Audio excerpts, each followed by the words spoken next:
হাসিব কি দেখতেছো? আব্বু এটা কি? এই তো ঘুমাই পড়ছে। এই হইলো শালা তুই ডরে নু।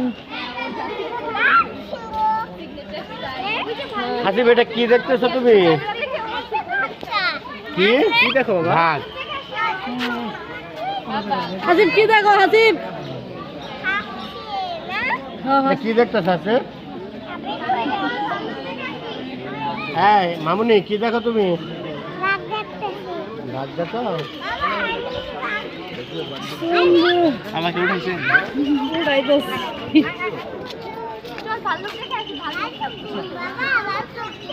ভাত দেওয়া শেষ? এত তাড়াতাড়ি দেওয়া শেষ হইল গো? মানে দেখ পারি যেতে খালি এডার বলে এটা। এদিকে আয় ডাক দাও। এই হাতটা এদিক তাকাও। হ্যাঁ এদিকে আয়। এদিক তাকাও। এর নাম কি? সিংহ।